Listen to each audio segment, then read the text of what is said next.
In our previous video, we discussed about using aspirin as a primary prevention drug, and we concluded in the video that aspirin don't have enough evidence to use it in the primary prevention. The evidence came from a bigger trial or a meta-analysis called ATT, Anti-Thrombotic Trialist Collaboration Trial.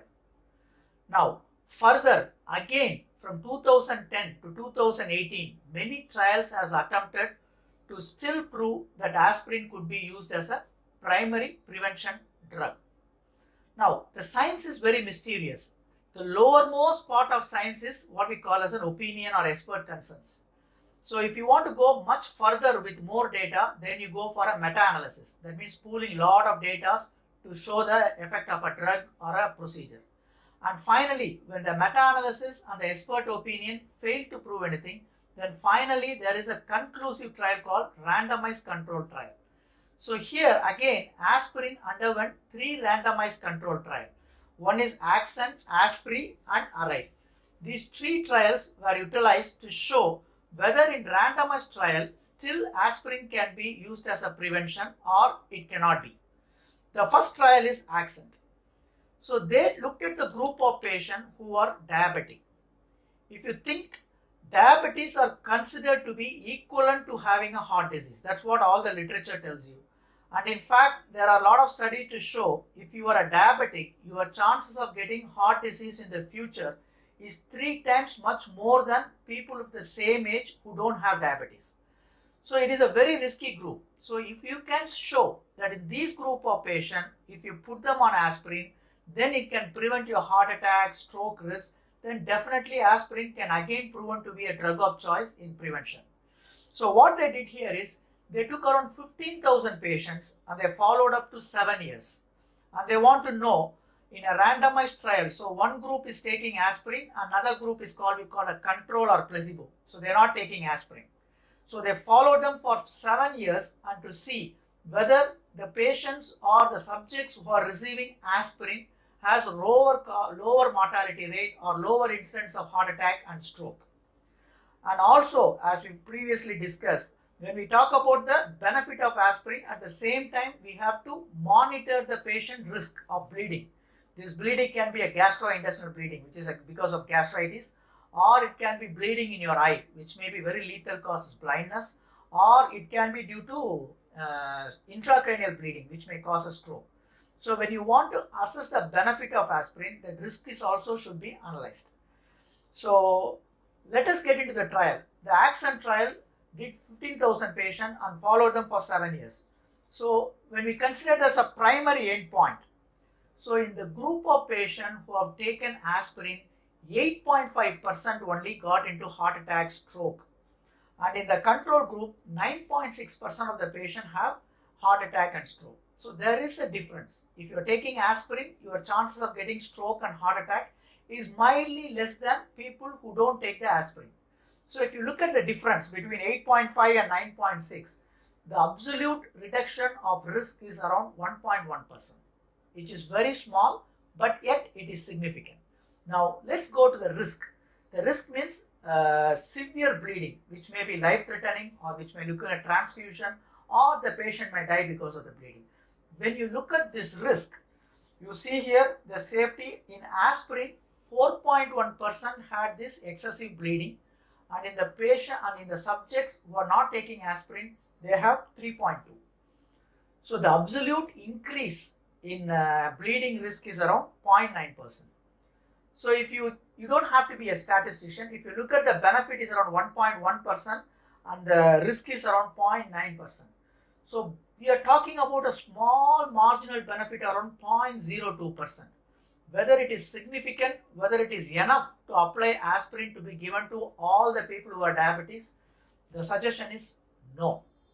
Because the bleeding has significantly increased, you are putting more patients in bleeding consequence rather than saving the patient from stroke or death. So Accent trial is another trial which is proven in patient with diabetes. Prescribing aspirin, if it doesn't have cardiac disease, will not amount to any benefit. In fact, it might also increase its risk and causes more bleeding complications. In this ACTION trial, there is another interesting things came out.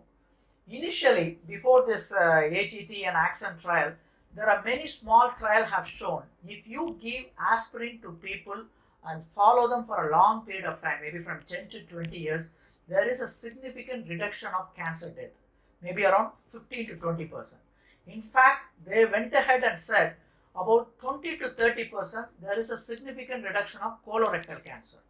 But when you come to this randomized trial, they fail to see any reduction in death because of any cancer, or even there is a change in the colorectal cancer. So aspirin has no effect on cancer as well as a myocardial infarction or stroke. And whatever the benefit the patient got marginally is actually counterbalanced by the increased risk of bleeding. Now, they went to another group of patients called elderly. If you look, this elderly was evaluated in another trial called ASPRI. So in this ASPRI trial, now the previous one is diabetes. Now they want to take up people who are elderly, between 65 to 75 years. Now these are all the patients, because age itself is a predictive factor for death because of stroke and heart attack.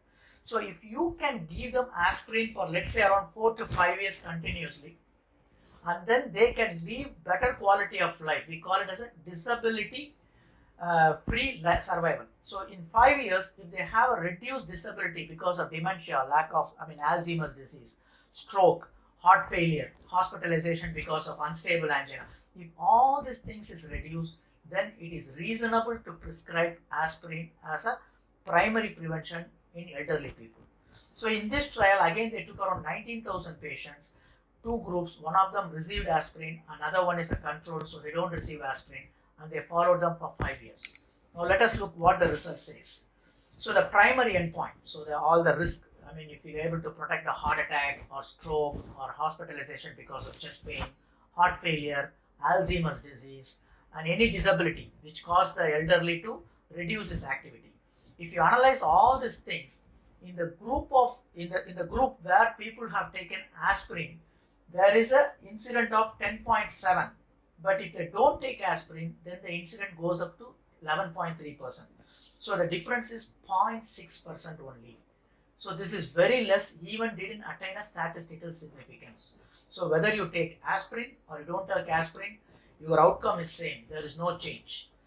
Again, when you look at the risk of bleeding, which required a transfusion or even can lead to death, severe bleeding, in the group of aspirin, it is 8.6, and in the control, it is 6.2. So almost there is a 2.4% increase in bleeding risk with no benefit. So in elderly people, aspirin in fact should not be even considered as a primary prevention drug. So now in diabetes we cannot use, in elderly people we cannot use. Then there is a third trial which they call as an ARRIVE trial.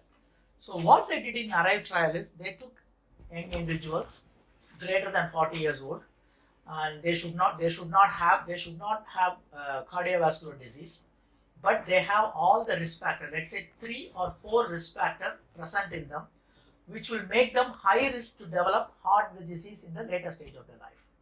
So they took certain criteria, like they should have a high cholesterol, which may be a high in bad cholesterol, low in good cholesterol, smoking, strong family history, and then hypertension. So any of these 3 is present, they categorize them as a patient with high risk and they put them on an aspirin with the intention to prevent heart attack and stroke in the future. And then the second group, obviously as a control, they didn't put them on aspirin, and they recruited almost 12,000 patients and they followed up to 5 years. Now let us look at the result. So in the aspirin group, 4.29%, it's very low number of people had heart attack and stroke.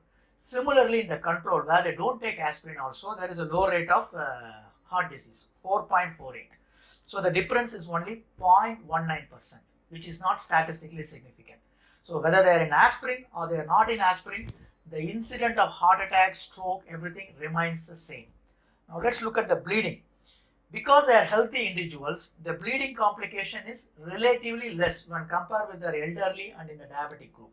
So here in the aspirin group, it's 0.97, and in the control, which they don't take aspirin, it's 0.46. So the difference is 0.1%. So here also aspirin would have a mild increase in bleeding risk with no benefit in protecting against any cardiovascular event. So whether you have a cardiac risk factor, whether you are an elderly, whether you are diabetics, it is proven beyond any doubt or any ounce of doubt that aspirin cannot be used as a preventive tool in any of these patients. So to conclude it, why would they come to use aspirin in the primary prevention overall? See, these are all comes from major trial which include in the prevention of aspirin in secondary prevention, people who already have heart disease. So it's a kind of extrapolation of this data, and they find out if aspirin is very good even to this high risk group, why can't we use it in the preventive?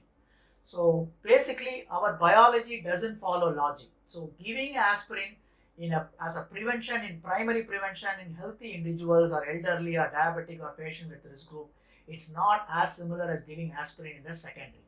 So as a conclusion, we would say still aspirin has some effect in reducing the mortality in people as a secondary prevention drug or tertiary prevention drug. Means you should already have heart disease. But without you having heart disease, prescribing aspirin should not be done, and doesn't have any evidence to prove it.